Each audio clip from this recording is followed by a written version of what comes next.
The words didn't hit me like a truck. They didn't send me spiraling. In fact, I had been waiting for them. Katie sat across from me at the kitchen table, twirling a spoon in her coffee like she was stirring in courage. Her eyes didn't meet mine. "I think we should separate," she finally said. "I've met someone." I nodded slowly. "Tyrone, right?" She froze. That spoon stopped mid-circle. Her face drained of color. "How do you?" "I've known for about a year and a half," I said calmly, leaning back in my chair. "You're not that subtle, Katie. And I'm not that stupid." The silence that followed was thick, like molasses. I could see the panic start to bloom behind her eyes, not because she felt guilty, but because she realized this wasn't going the way she had planned. She thought she'd catch me off guard, trigger an emotional meltdown she could twist into justification. But I wasn't giving her that. "You're not mad?" she asked, her voice barely above a whisper. "I was," I replied, standing up and placing my coffee mug in the sink. "A long time ago, but I've had time to think. And now I just want this handled cleanly." She didn't realize that the game had already started, and she'd made her move far too late. Katie stared at me like I'd grown two heads. She had expected screaming, accusations, maybe me begging her to stay. She was used to being the center of emotional chaos. Drama was her oxygen. But I wasn't about to feed her that anymore. Instead, I calmly slid open a drawer, pulled out a folder, and laid it gently on the table between us. "What's this?" she asked, voice cracking just slightly. "Timeline," I said. "Photos, texts, locations. I hired a private investigator the month after I first got suspicious." She didn't even reach for the folder. She just stared at it like it might catch fire. "Why didn't you confront me?" she finally asked. I sat back down across from her. "Because I needed you to show your cards first. You're good at twisting things, Katie. You'd spin a confrontation into some sob story. But this? You saying it out loud? This is on record now. You're the one walking away." Her mouth opened, but no sound came out. "Don't worry," I added. "You're free to go. I'll even help you pack." "But what about the house?" she asked, panic creeping into her voice. "You'll find out soon enough," I said with a calmness that unnerved her. "Let's just say you should have read the prenup before you cheated." Her face fell. She had signed that document back when we were both broke, assuming it was just some symbolic thing my dad's lawyer insisted on. But over the years, as my tech startup exploded and our assets grew, that symbol became a legal wall between her and everything she thought she could take with her. "You can't just leave me with nothing," she snapped, the mask cracking. "I'm not leaving you with nothing," I said, rising to leave the room. "You still have Tyrone." I walked away before she could respond, but I heard the sound of her chair scraping against the floor. She didn't follow me. She wouldn't. Not yet. She had to process the fact that the man she thought was weak and predictable had just taken full control, and that the storm hadn't even started.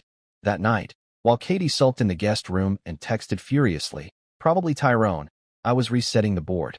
You see, while she thought I'd been sitting around, clueless and soft, I'd been preparing. Quietly, patiently, strategically.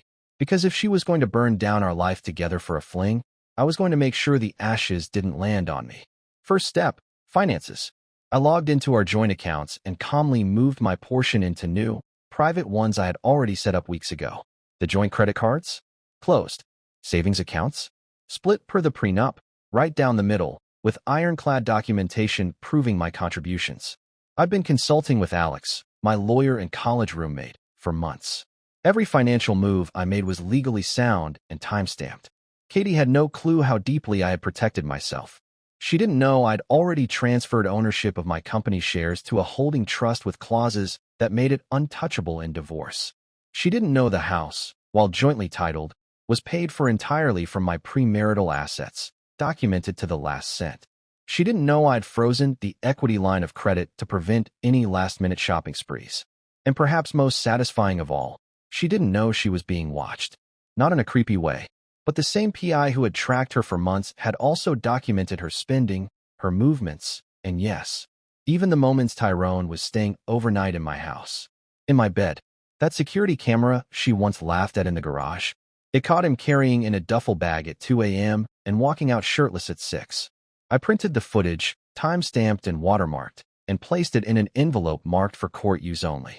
I wasn't going to humiliate her, but I was going to make sure she didn't get a cent more than she deserved. And that was nothing. When I walked past her door that night, I heard the muffled sound of her voice, frantic, pleading. No, I didn't think he knew. No, He just sat there like nothing. I thought he'd beg. She was panicking. Tyrone, apparently, was not thrilled with the idea of a divorce. The fantasy was fun. Reality? Not so much. Good. I went to bed and slept like a baby for the first time in months. I wasn't heartbroken. I was free. By the next morning, Katie was up early. Too early for someone who usually slept till 10 on weekends. She looked like she hadn't slept at all. Her eyes were puffy, her hair thrown into a messy knot, and she was pacing the kitchen when I walked in.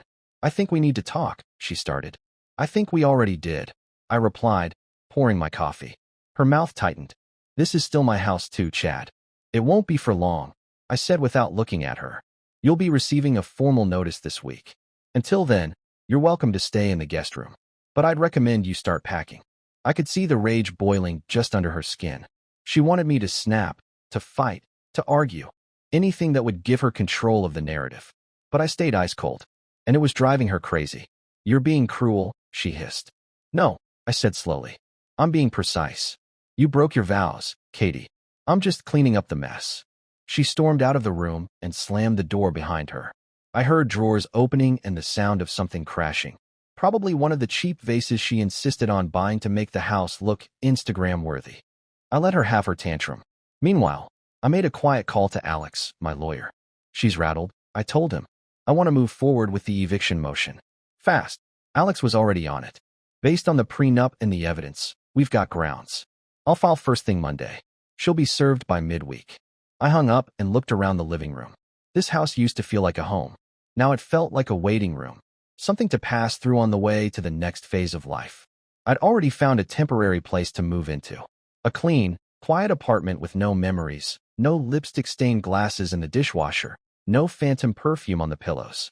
That afternoon, I sent her a text. We can make this easy or hard. Your call. But either way, it's happening.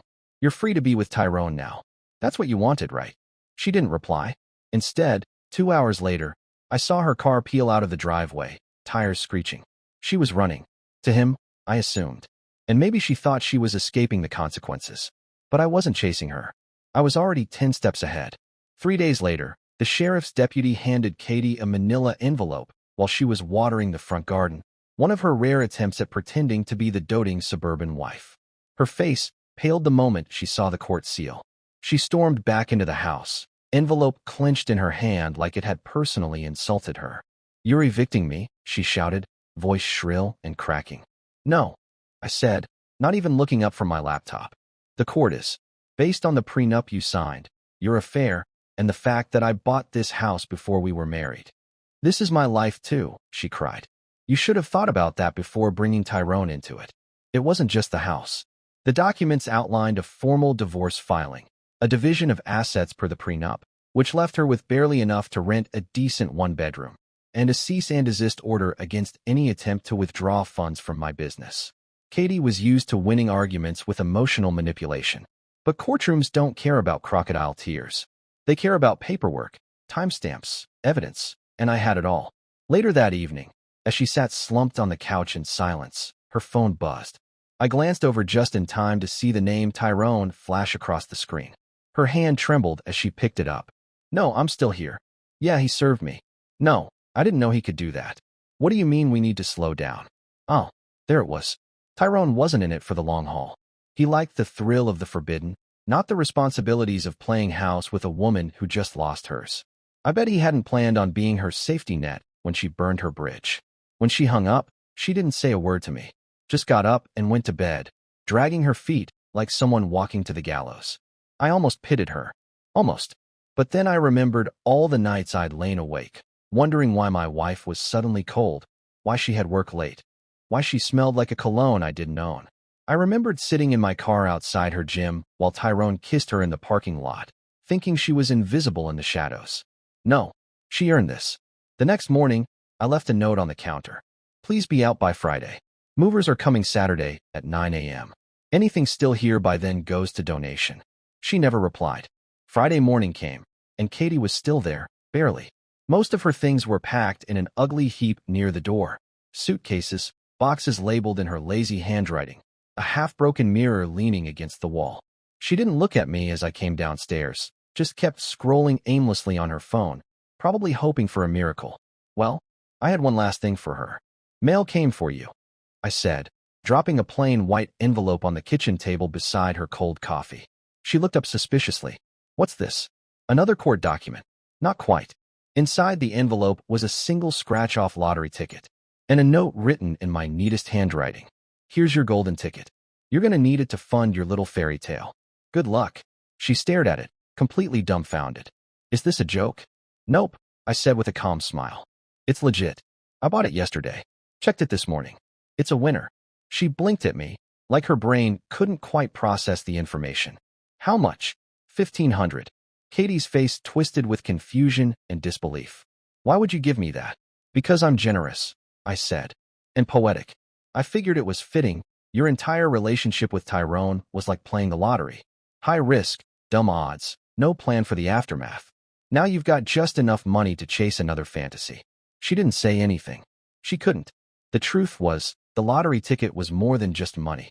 It was a message. This is all you're walking away with. It was a metaphorical slap in the face wrapped in a $1,500 bow.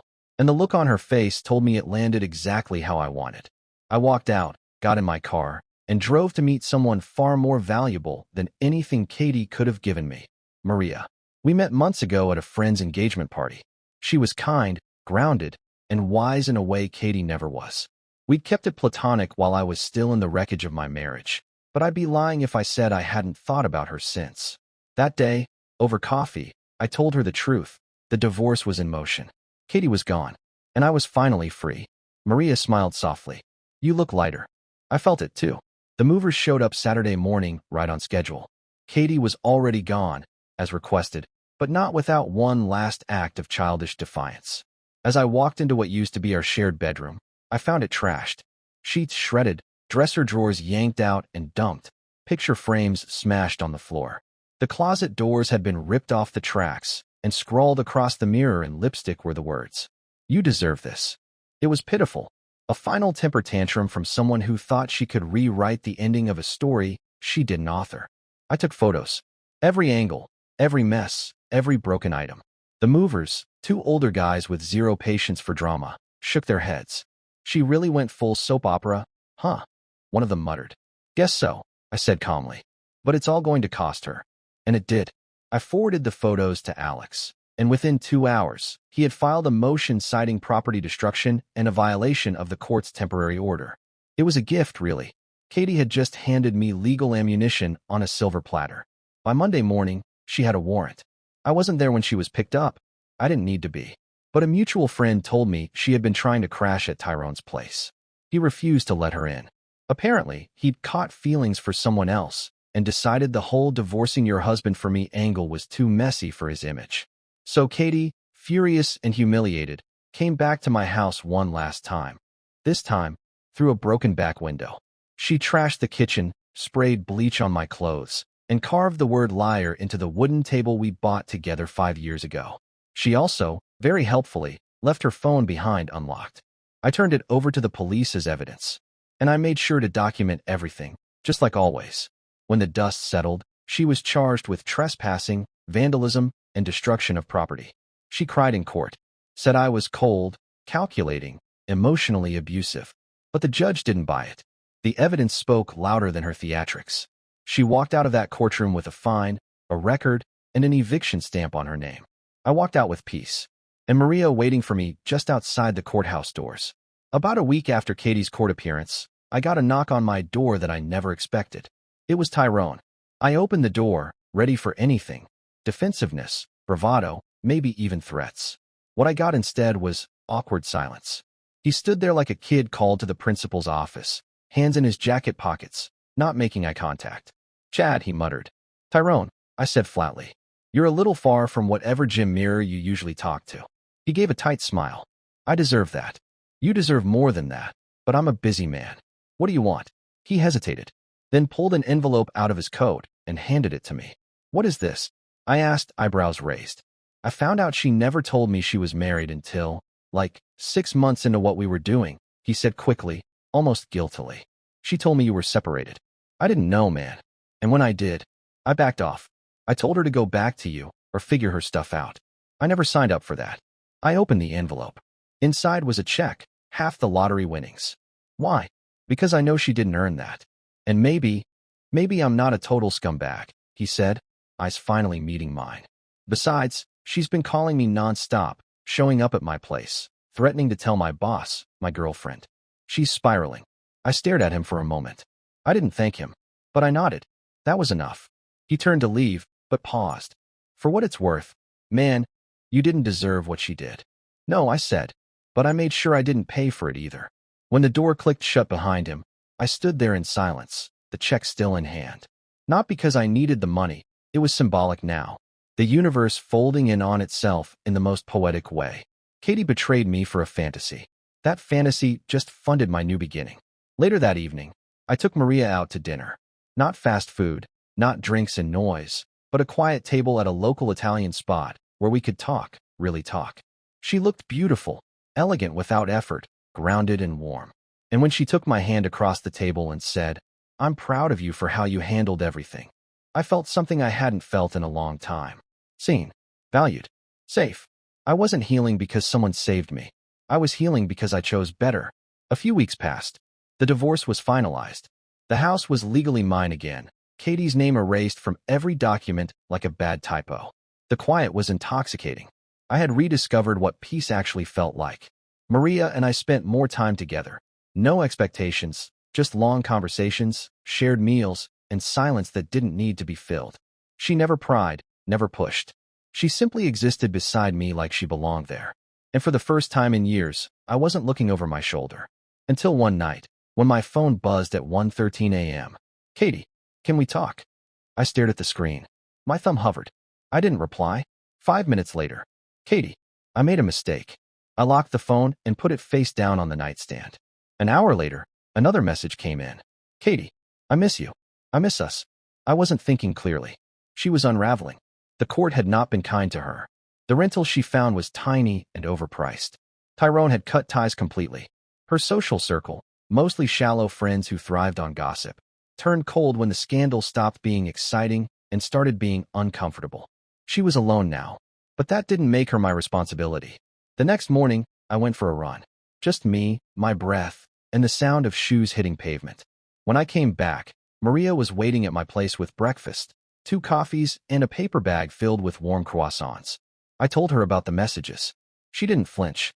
She simply smiled and said, "She's not coming back because she loves you. She's coming back because no one else stayed." That hit deep. We spent the rest of the morning on my balcony, sunlight spilling over the railing, coffee in hand, and her bare feet resting in my lap. Katie messaged again that afternoon. This time I blocked her. No dramatic goodbye.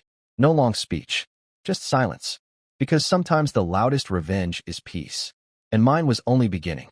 Spring melted into summer, and for the first time in what felt like forever, my life had rhythm again. I had restructured my work schedule to be more balanced, less 12-hour grinds, more time outdoors, more time for myself, and more time for Maria. She wasn't some rebound or romantic distraction. She was present, real. She challenged me in quiet ways, not with drama, but with depth. When I told her I didn't know if I could trust again, she didn't take it personally. She simply said, "You don't have to rush. We build things slowly if we want them to last." We built slowly. Weekend trips to quiet towns. Dinners where we left our phones in the car.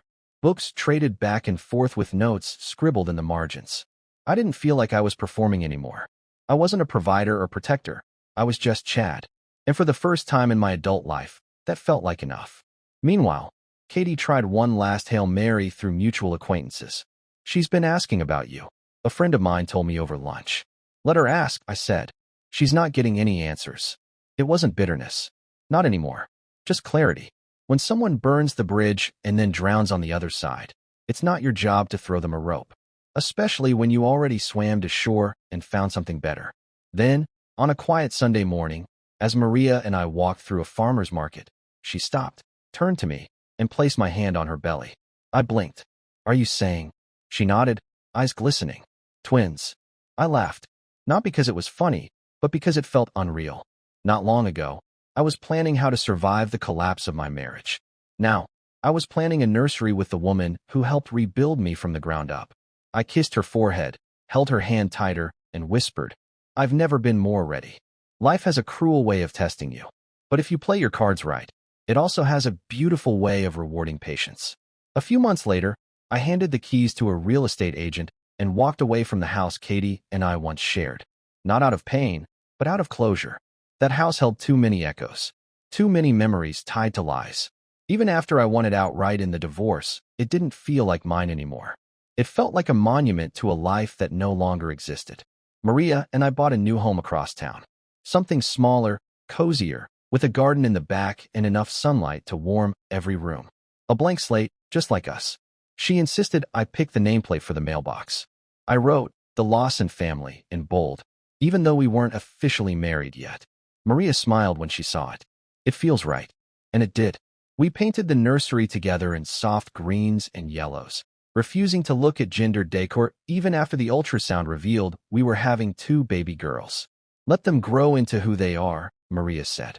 Every night, we'd sit in the nursery with a book in hand and talk about the future, what kind of parents we wanted to be, what traditions we'd build, what mistakes we hoped not to repeat. Maria was thoughtful, deliberate, and open about everything. There were no secrets between us. One evening, after the twins kicked for the first time under her hand, she looked at me and asked, "Do you ever think about her?" I paused, not with anger, just as a lesson. Maria nodded. Then she served her purpose. That night, I found myself looking at our reflection in the hallway mirror. A man who once lived in quiet bitterness now stood tall, hand resting on the belly of the woman who gave him peace. The contrast was almost cinematic. I'd spent so long strategizing revenge that I hadn't realized the real victory was this, moving forward without needing to look back. It was late September when the final loose end tried to twist itself back into relevance. I was sitting on the porch, a quiet evening breeze brushing against my face, when an email arrived. The subject line was just one word: closure. It was from Katie. I hadn't heard from her since I blocked her number months ago. The court had finalized everything. She had no reason to reach out. Yet here she was, clawing at the edges of a chapter one had long since closed. I stared at the screen for a long moment before opening it. "Chat, I know you don't owe me anything. I know I made a mess of things. I wanted to say I'm sorry, not because I want anything from you, but because I finally understand what I lost. You were solid, stable, patient, and kind. I mistook that for weakness, and I paid for that mistake. I hear you've moved on. I hope she makes you happy in a way I couldn't. I hope the life you're building is everything you deserve. I just needed to say this once. Katie." I didn't respond. Not out of spite. Just peace. The truth is, she wasn't wrong. I had moved on. But not because of someone else. I moved on because I had chosen to respect myself again. To rebuild without bitterness. To love without fear. I showed the email to Maria later that night. She read it in silence, then handed the phone back to me. "Do you feel anything?" she asked gently. I thought about it. "No," I said. And that's how I know I'm truly free. We curled up together on the couch, the babies gently stirring in her belly, and watched an old movie we'd seen a dozen times. No drama, no noise. Just 2 people, content in the stillness. Katie's email was her way of making peace with her past, but I had already made peace with my future. The day our daughters were born was quiet. No chaos, no rush, no dramatic race through red lights. Just soft music in the car, a calm ride to the hospital, and Maria squeezing my hand every few minutes with a smile that somehow held both excitement and fear. The delivery wasn't easy. It never is with twins, but Maria was fierce, focused. And when the doctor finally said, "You've got 2 healthy baby girls," I felt something inside me finally settle. Not explode, not unravel, just settle, like my life had finally clicked into place. We named them Isla and Rowan. Not after anyone, just names that felt strong and peaceful. Names we could whisper softly at bedtime, or shout across a soccer field one day. When I held them for the first time, one in each arm, their faces wrinkled and pink, I didn't think about Katie, or the affair, or the courtroom, or the lies. I thought about how small their fingers were, how powerful they'd one day be. Maria looked over from the hospital bed, exhausted but glowing. "We did it," she whispered. "We did," I said, voice cracking. And I meant it in more ways than she knew.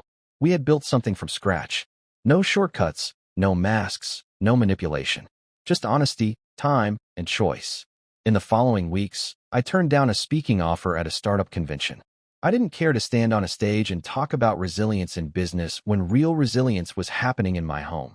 at 3 a.m. feedings, messy diaper changes, and sleepy morning cuddles. My life no longer needed an audience. It just needed presence.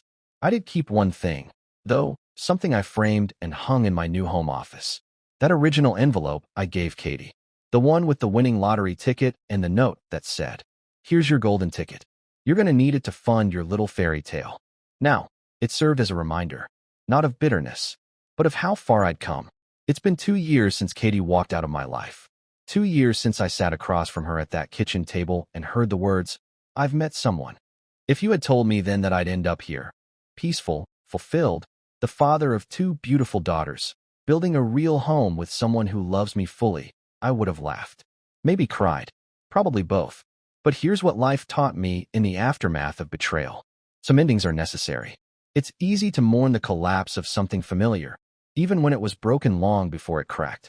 I spent too many nights blaming myself, wondering what I lacked, where I failed. But Katie's choices weren't about my shortcomings. They were about her emptiness. Trust isn't something you give blindly. It's something you protect carefully. I used to think staying calm made me weak, that not fighting back in the moment meant I was being walked over. But now I know, restraint is power. Patience is strength. Strategy is revenge. And finally, healing doesn't come when someone apologizes. It comes when you stop needing one. I never needed Katie to say she was sorry. That email? It wasn't closure. It was her realizing the story ended without her. The real closure came the moment I chose myself. When I stopped chasing explanations and started building a better life, brick by brick, with people who actually deserve to be part of it. Now, when I look at Maria rocking Isla to sleep, or when Rowan wraps her tiny hand around my finger, I don't think about what I lost. I think about what I survived, what I earned, what I refused to let break me. So here's the moral, if you're looking for one. Don't let betrayal define you. Let it refine you. Because sometimes, being broken isn't the end of your story. It's the beginning of the one you were meant to write. If you enjoyed this story, make sure to leave a like, drop a comment, and subscribe for more powerful stories about betrayal, revenge, and redemption. Your support means everything. Don't miss what's coming next.